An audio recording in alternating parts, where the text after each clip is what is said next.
resistance till the end. As John presented me, I will talk with you about Fuchs, Christian Fuchs theory, about the network enterprise and its social system theorization, about a cooperative social model for the society. So I start my paper with some principles about a democratic society.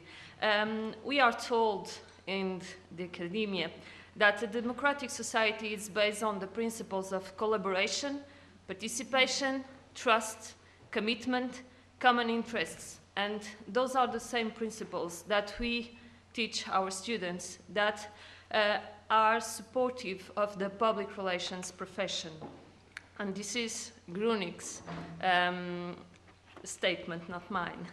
And the understanding of social theory tell us that society is marked by an increased complexity, a rapid change, the deconstruction of social structures, and also by a technological dependency. And those are the marks of contemporary everyday life and organizations. So when we relate social theory with public relations theory, we highlight the need of organizations to build relationships and communicate with their publics. And we support public relations as more than an organizational function.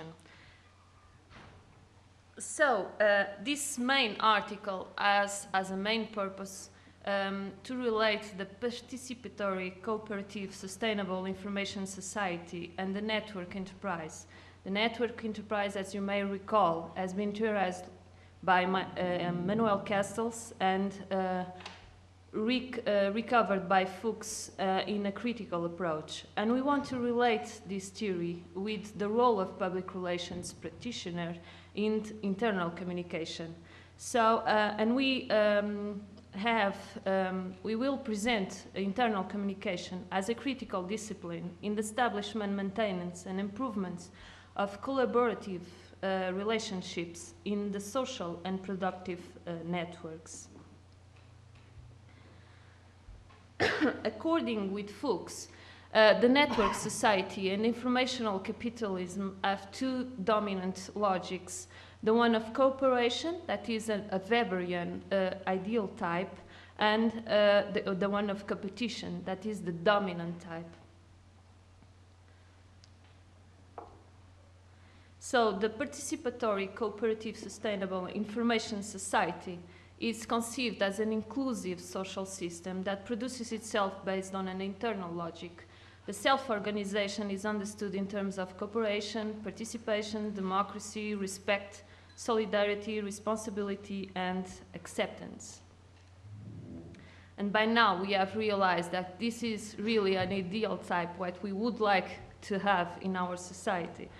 And the cooperation is defined as a particular type of communication.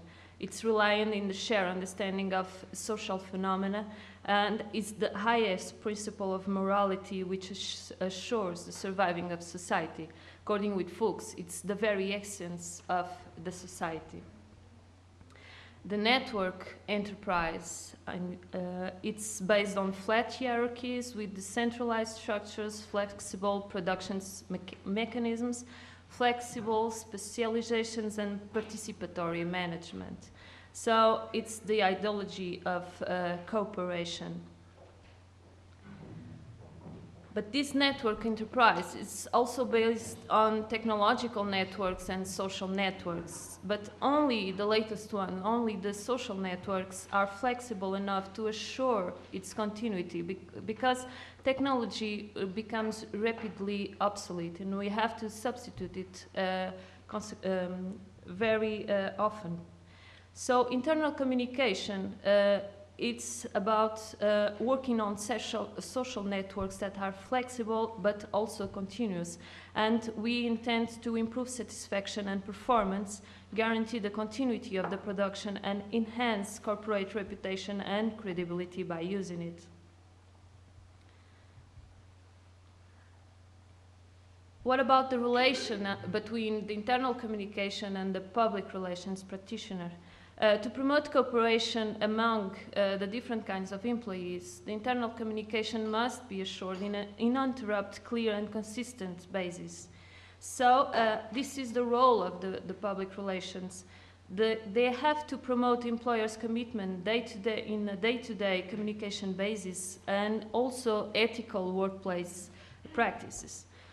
This will promote the emotional attachment, the loyalty to the organization, and a positive attitude amongst employees.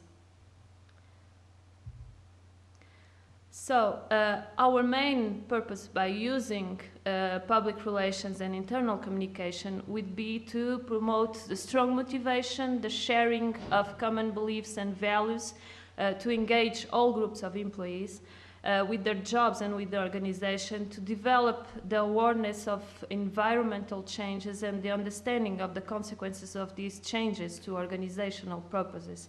And these are main purpose presented and discussed by Welch and Jackson in their work from 2007. So in sum, in our organization, we require the development of technical communication roles and activities, and this is the part of the internal communication. And we also require participative cultures, decentralized, deformalized, and complex structures. This is the network, the portrait of a network enterprise. So, employees on their side, they are required to participate in the communication and in the direction and the content of those communications. And